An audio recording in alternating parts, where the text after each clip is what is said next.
Hoje participam deste segundo bloco Roberto Tardelli, Hélio Beltrão, Armando de Matos Júnior e Alessandro Soares. Boa tarde a todos e bem-vindos.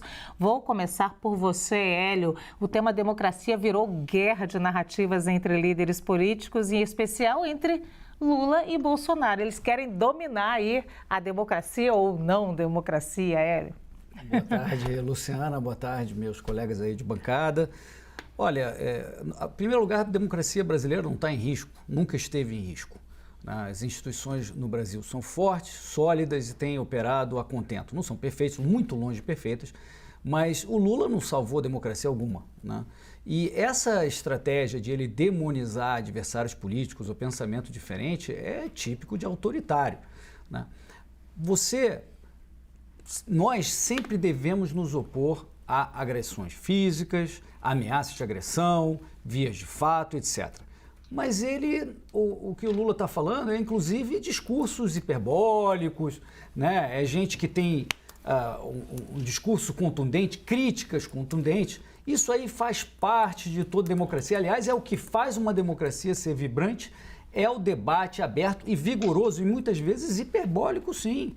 O que não pode é a ameaça. O que o Lula gostaria é de que a gente voltasse para 15 anos atrás, daquele ambiente aconchegante, onde existia ali PT, extrema esquerda, PSDB, esquerda, e aí o debate ficava só nisso. O que ele quer é eliminar qualquer discurso que não vá na linha da esquerda, o que não cabe.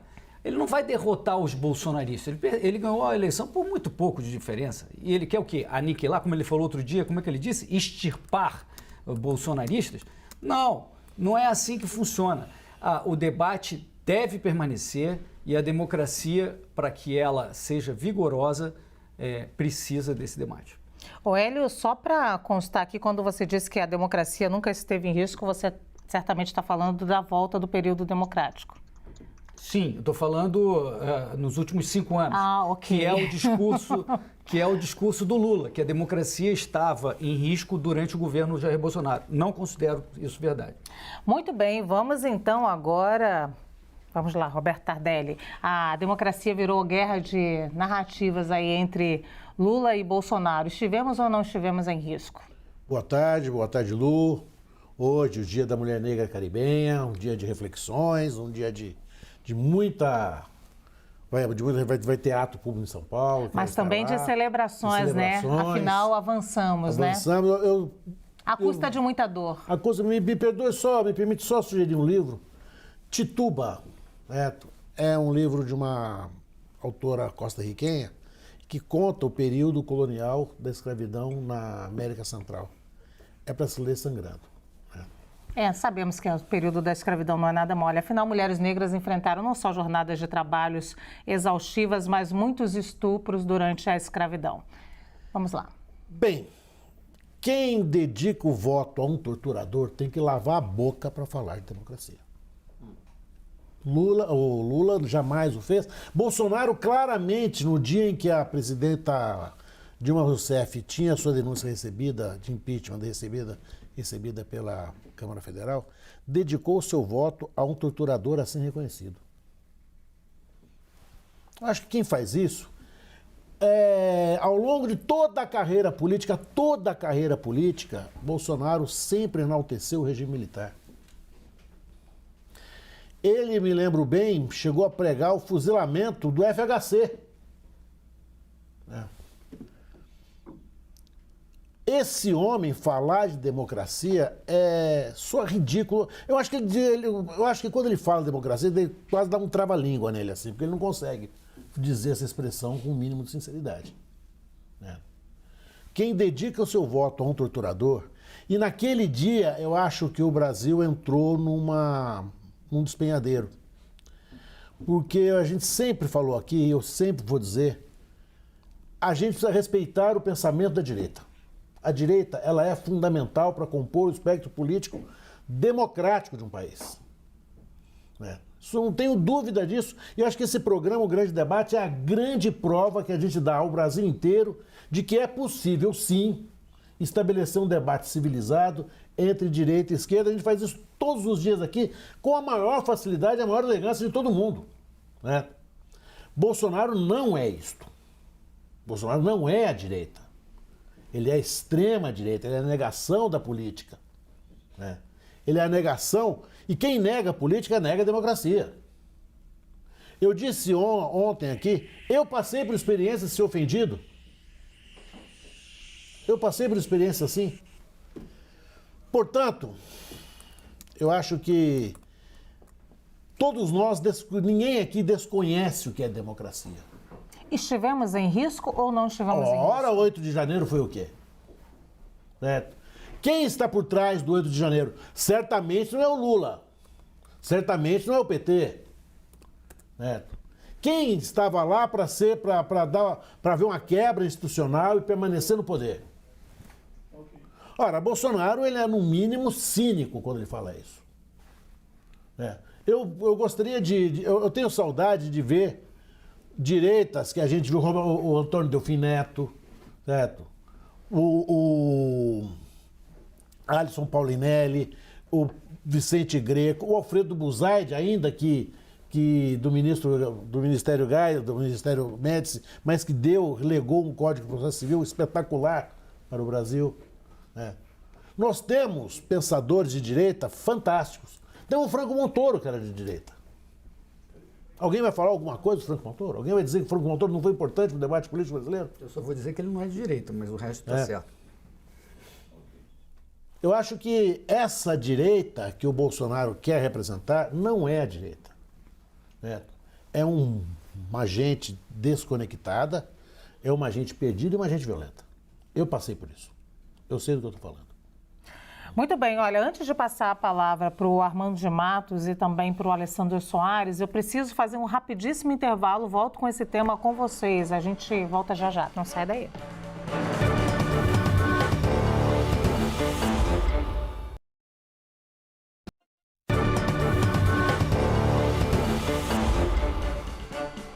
Estamos de volta com um grande debate. O ex-presidente Jair Bolsonaro rebateu a declaração do presidente Lula que ele fez sobre os bolsonaristas nesse fim de semana em São Paulo. À CNN, Bolsonaro disse que não perseguiu ninguém enquanto era presidente e completou, abre aspas, para quem diz se orgulhar do comunismo, jamais saberá o que é a democracia. Infelizmente, a democracia que ele, no caso se referindo a Lula, conhece é a de Fidel Castro, de Nicolás Maduro e de Daniel Ortega, fecha aspas. A gente segue com os nossos debatedores, agora eu vou com o Armando. O tema democracia virou guerra de narrativas entre líderes políticos, Armando, especialmente entre Lula e Bolsonaro, e afinal tivemos ou não tivemos risco nos últimos anos à nossa democracia? Boa tarde, Luciana. Boa tarde a todos os colegas de bancada. Um prazer enorme estar aqui com vocês. Deixar claro que nós temos, desde 1988, portanto, completaremos daqui a pouco 35 anos, de uma carta política nova, de uma Constituição nova. E nós temos uma democracia afirmada, já consolidada. Nós já tivemos, inclusive, alguns impeachments, né, que aconteceram durante esse pequeno período, alguns impeachments. Então, observem que, com relação à democracia, nós estamos bem consolidados. O país amadureceu bastante com relação a isso. A nova Constituição e a informação, né, até um certo tempo, a informação demorava a chegar. E hoje a informação chega muito, muito rápido, né? De uma forma muito instantânea para todos nós. Agora, esses rompantes entre os dois me remete às eleições. Parece que nós estamos vivendo exatamente o segundo turno das eleições. Quando nós estávamos debatendo, um ficava ali criticando o outro para angariar mais votos, entendo que esse período passou. Mas o atual presidente, ele não esquece, ele não consegue esquecer o antigo presidente, que já passou, né? Inclusive, durante algum tempo, ficará inelegível. Não sei se vai conseguir reverter isso, mas durante algum interregno temporal ficará fora das urnas, fora do sufrágio universal. Então, esse tipo de conduta, tanto de um como de outro, é só prejuízo, só fica somando coisas negativas para os dois. E parece que se perde tempo, não se chega a absolutamente nada, tanto de um lado como de outro. Não estou defendendo um, não estou defendendo o outro. Estou defendendo o debate. Gostaria que nós avançássemos que nós angariássemos coisas boas para o país e não ficássemos perdendo tempo. É o que nós estamos fazendo. Então, esse debate, essa crítica entre os dois, não traz absolutamente nada. Mas nós temos uma democracia assim, consolidada, e com o advento da Constituição, isso só vem a fortalecer cada vez mais, e a informação também. Alessandro? Olha, boa tarde, Lu, Armando, Tardelli, Hélio. Olha, eu acho o seguinte, em primeiro lugar, toda vez que o Bolsonaro não tem conteúdo para debater, para realizar um debate, isso ele fez, inclusive agora, no caso da reforma tributária, acabou de fazer agora, realizando essa crítica ao presidente Lula, toda vez que ele não tem um conteúdo, ele vai falar de comunismo, Venezuela. Esse é um típico artifício de quem não tem argumento, tá? Isso vai ser sempre utilizado porque, para ele, é importante fazer a mobilização política do seu agrupamento, que é o bolsonarismo. Então, ele sempre vai fazer isso. Então, essa é uma maneira dele escapar do debate. Segundo lugar, é muito difícil falar que o Partido dos Trabalhadores é a extrema esquerda, né?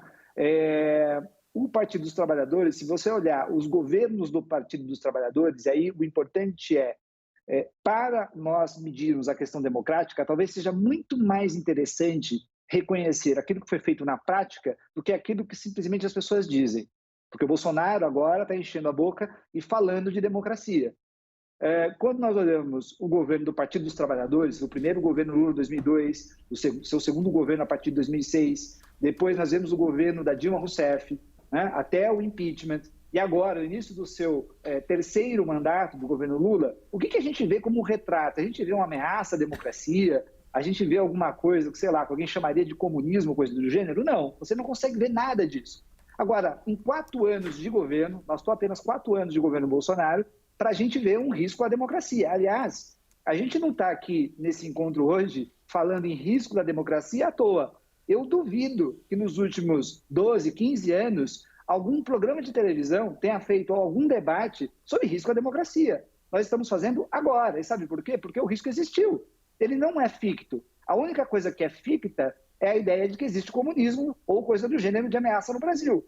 O que é real, o que é concreto, é que nós temos uma ameaça e ela é real, ela existiu. Porque se nós começarmos a negar que não existiu uma ameaça, ou seja, tem um monte de gente aqui, talvez eu também, nós estamos enlouquecidos, nós estamos literalmente falando de coisas que não existem. Então, nós não vamos nos defender, nós não vamos tomar as medidas necessárias. E 2, nós não vamos aprender com a história. Portanto, em primeiro lugar, é preciso dizer que existiu uma ameaça à democracia. Aliás, como nós estaríamos nesse exato momento se o Bolsonaro tivesse ganhado o processo eleitoral? Essa é uma pergunta que eu sempre me faço. Alguém imaginaria, por exemplo, que o caso da Marielle, que está indo no bom rumo agora, estaria indo no bom rumo se o Bolsonaro tivesse ganho as eleições do ano passado? Se ele fosse presidente da República nesse exato momento? Um presidente que passou 4 anos literalmente ameaçando o processo democrático eleitoral. Um presidente da República que passou 4 anos atacando as instituições. E detalhe, com elogios, conforme o Tardelli disse aqui, à ditadura. Elogios que lá atrás eram elogios muito claros à tortura. Aliás, vale lembrar aqui, o Bolsonaro, numa entrevista em 1999, falou que as pessoas que vão numa comissão parlamentar de inquérito e que ficassem em silêncio deveriam ser torturados em pau de arara. Palavras de quem? Bolsonaro. Então, não reconhecer esse processo político. E eu não estou falando aqui do dia 8/1 só. Eu estou falando de um processo político longo, que foram 4 anos sangrando as instituições. Reconhecer esse processo, reconhecer essa discussão e esse debate é importante. Mais do que isso indica para nós quem é que defende a democracia e quem não defende a democracia.